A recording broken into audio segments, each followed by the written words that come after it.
네, 주님의 이름으로 여러분 한 분 한 분을 축복합니다. 아멘.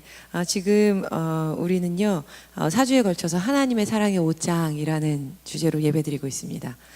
우리는요 하나님의 사랑을 담은 우리를 위해서 준비해 주신 네 벌의 구원의 옷을 꺼내어 입어보고 있는 중인데요.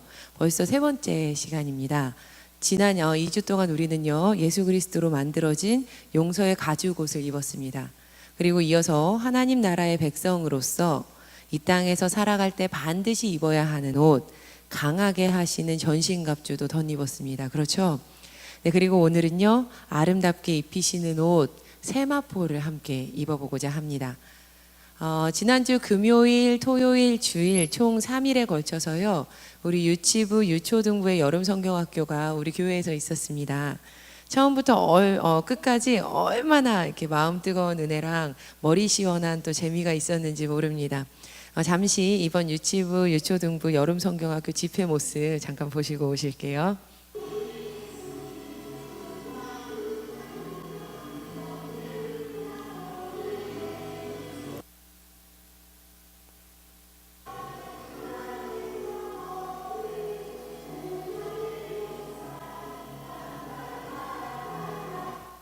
엄청 멋있죠? 와, 제가요 이거 밤새 돌려봤어요. 밤새 페이스북에 라이브 해놨는데요 20분 30분 찬양하는데 그거를 매일 막 하루에도 2번씩 3번씩 막 봤어요.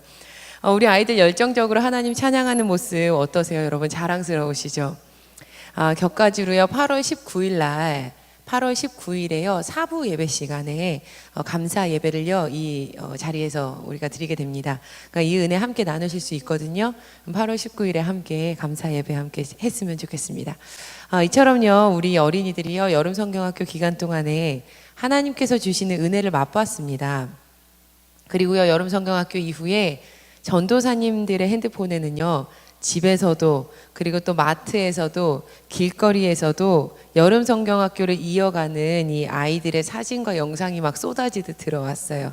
그러니까 성경학교가 끝나니까 아이들이 입을 모아서 하나같이 이렇게 이야기를 하더라고요. 너무 아쉬워요. 성경학교 더 하고 싶어요. 참 감사한 일입니다. 근데 만약에 여러분 제가 이 이야기를 아이들에게 듣고요 제가 우리 친구들이 많이 아쉽군요. 자, 그럼 이제 모두 우리 집으로 돌아가지 말고 오늘부터 평생 교회에서 살면서 우리 여름성경학교만 하도록 할까? 이제 집에 가지 마세요. 이렇게 아이들에게 이야기를 했다면 과연 어떤 반응이 돌아올까요? 아마 나이가 어린 친구들이면 친구들일수록 당황하는 기색이 더욱더 역력할 것 같습니다.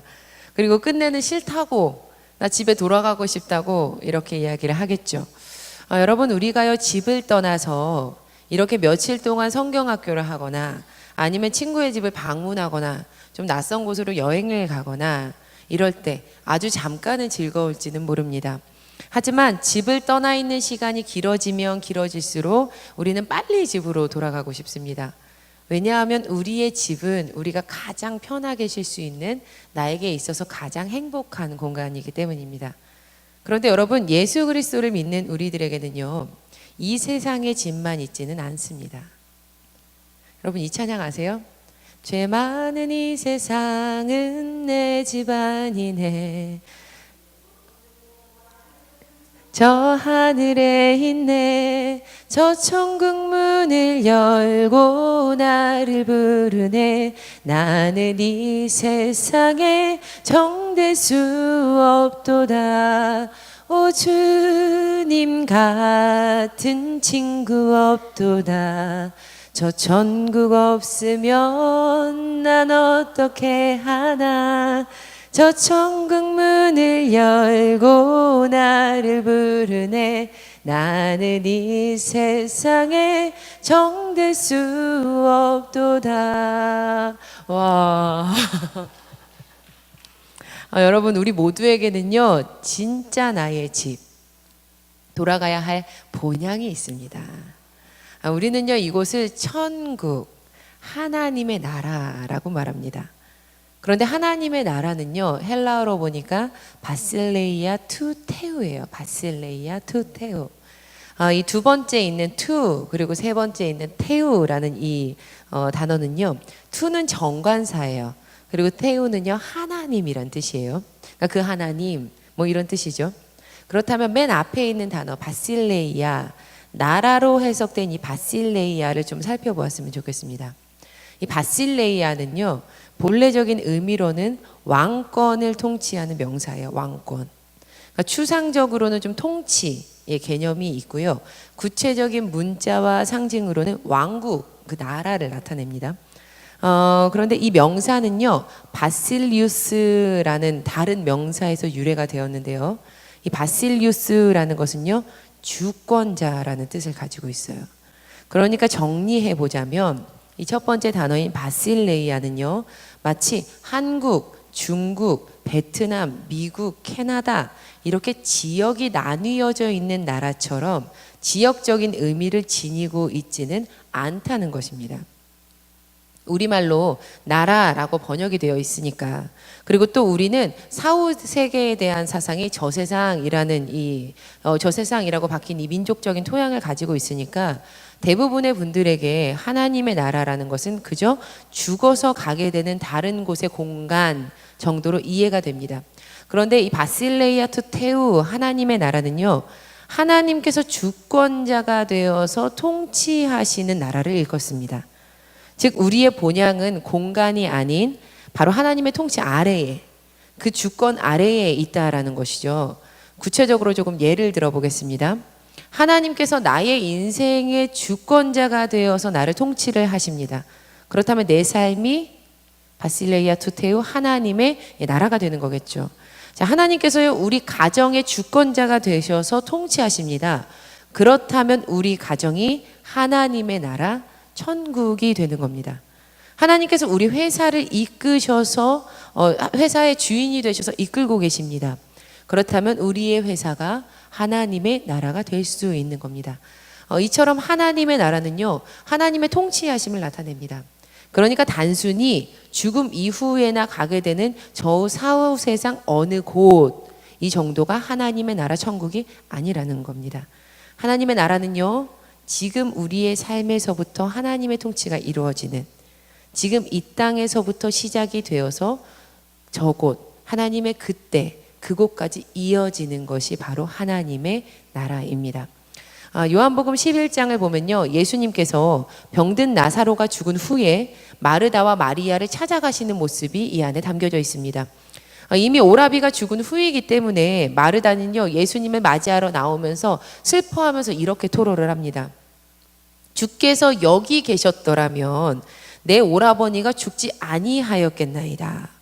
그러자 예수님께서는 이렇게 대답을 하십니다. 내 오라비가 다시 살아나리라. 요한복음 11장 25절에서 26절 말씀입니다. 함께 읽어보시겠습니다. 시작. 예수께서 이르시되 나는 부활이요 생명이니 나를 믿는 자는 죽어도 살겠고 무릇 살아서 나를 믿는 자는 영원히 죽지 아니하리니 이것을 내가 믿느냐. 살아서 예수님을 믿는 자는요, 영원히 죽지 않는다는 겁니다. 이 말씀은 지금 예수 그리스도를 믿는 자는 이미 하나님의 나라에 들어갈 수 있는 그 구원의 반열에 지금 이 땅에서부터 들어섰다라는 선언의 말씀입니다. 자, 사랑하는 여러분, 우리가 하나님의 자녀로서 용서의 가죽옷을 입고 네가 참 의롭구나라고 칭함을 받고요, 또 강한 전신갑주를 덧입어서 믿음의 전쟁을 치르며 하나님의 나라를 살아가게 되는 그날, 우리는 세 번째 옷을 선물을 받게 됩니다. 성경은 그리스도와 교회의 관계를 혼인 관계로 묘사를 하고 있는데요. 먼저 에베소서 5장 25절 말씀을 보면요, 이런 말씀이 있습니다. 남편들아 아내 사랑하기를 그리스도께서 교회를 사랑하시고 그 교회를 위하여 자신을 주심같이 하라. 이 남편과 아내의 관계를 그리스도와 교회의 관계로 빗대어서 성경은 설명을 합니다. 그런데 여러분, 예나 지금이나 우리는 결혼식을 할 때에 특별한 예복을 입습니다. 또 이 옷은요, 그냥 하루아침에 사서 입는 옷이 아니에요. 결혼식 수일 전, 몇 달 전부터 맞추어서 준비한 옷입니다. 이것을 예수님과의 관계로 우리가 좀 가져와 보도록 하겠습니다. 예수님과의 혼인잔치, 즉 구원의 잔치에서 우리가 준비하고 특별하게 입어야 할 옷이 있습니다. 요한계시록 19장 7절에서 8절 말씀입니다. 함께 읽어보시겠습니다. 시작.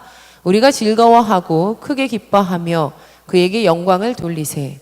어린 양의 혼인 기약이 이르렀고 그의 아내가 자신을 준비하였으므로 그에게 빛나고 깨끗한 세마포 옷을 입도록 허락하셨으니 이 세마포 옷은 성도들의 옳은 행실이로다 하더라.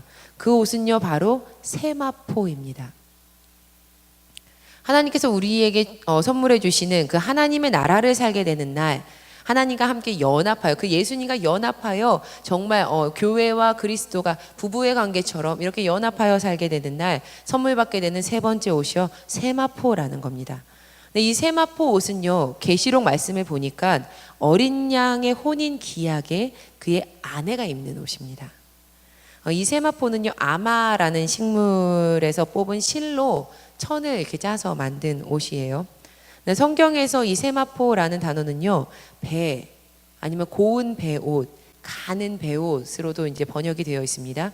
근데 그냥 배 이렇게 까끌까끌한 배옷이 아니라 굉장히 곱고 가늘고 정교하게 만들어진 옷이 세마포라는 거죠.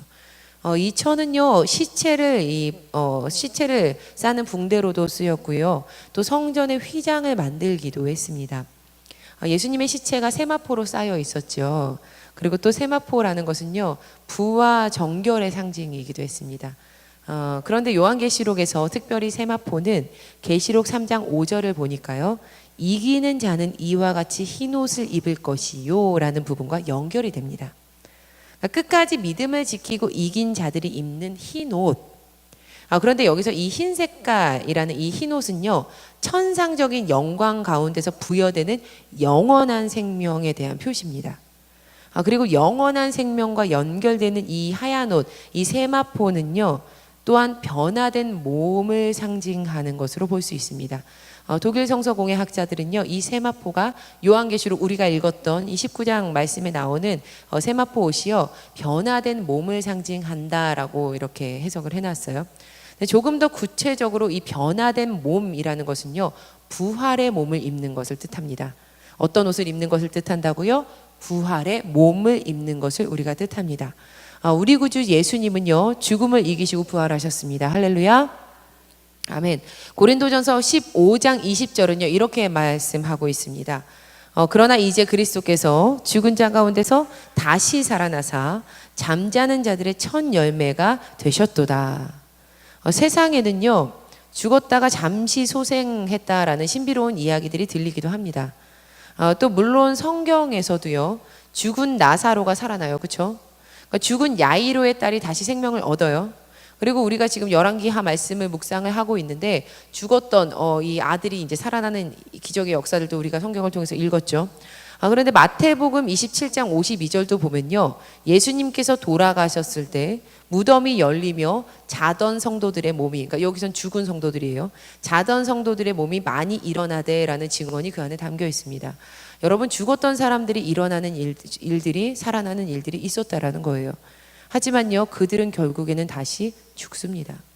지금까지 살아남아 있는 자들은 단 한 사람도 없어요. 끝내 죽음을 이기지 못하는 겁니다. 하지만 예수님은 다릅니다. 예수님께서는요 다시 죽지 않으십니다.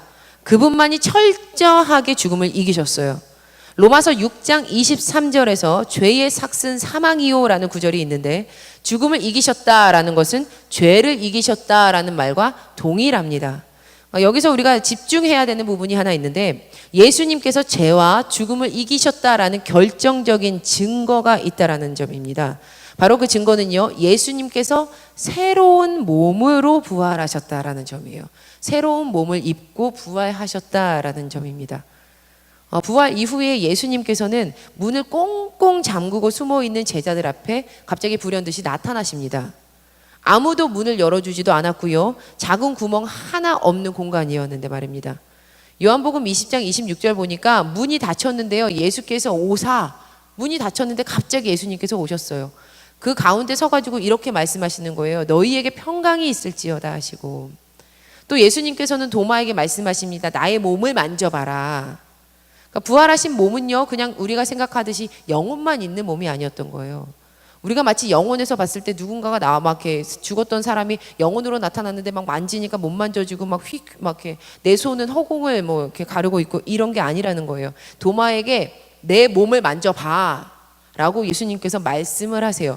그러니까 철저하게 예수님께서 드러내시는 거는 부활은 몸을 입고 부활했다라는 점입니다. 제가 학부 때 한 교수님께서 수업 중에 본인이 목회하셨을 때의 경험에 대해서 좀 이야기를 해주셨어요. 교인 중에서 한 가정에 장례가 있었다는 거예요. 근데 그 연락을 딱 받고 이제 불이 나게 임종 예식을 드리러 이제 막 가셨다는 거예요. 근데 유족이 그렇게 대성통곡하는 거를 이제 처음 보셨대요. 어찌나 대성통곡을 하든지 이거 예배 마치고 그냥 축도로 마치면 안 되겠다라는 생각이 들으셨다는 거예요. 그래서 모든 예식을 다 마치고 이 교수님이 이렇게 마지막에 말씀하셨다고 해요. 사도신경을 고백하심으로 모든 예식을 마치시겠습니다. 이렇게 말씀하셨대요. 교수님께서 저희에게 이제 물어보시는 거예요. 내가 왜 사도신경으로 마치자고 했을까? 저희가 뭐 알아요. 20대 초반에 아무도 모르죠. 그러니까 아무것도 대답하지 못하고 이렇게 있으니까 교수님께서 그때부터 사도신경을 외우시기 시작하는 거예요. 전능하사 천지를 만드신 하나님 아버지를 내가 믿사오며 성령을 믿사오며 거룩한 공예와 성도가 서로 교통하는 것과 죄를 사하여 주시는 것과 몸이 다시 사는 것과 영원히 사는 것을 믿사옵나이다. 아멘. 몸이 다시 사는 것과 영원히 사는 것을 믿는다. 이 부분에서요, 모든 학생들이 아하 하면서 무릎을 쳤던 기억이 아직까지 생생합니다.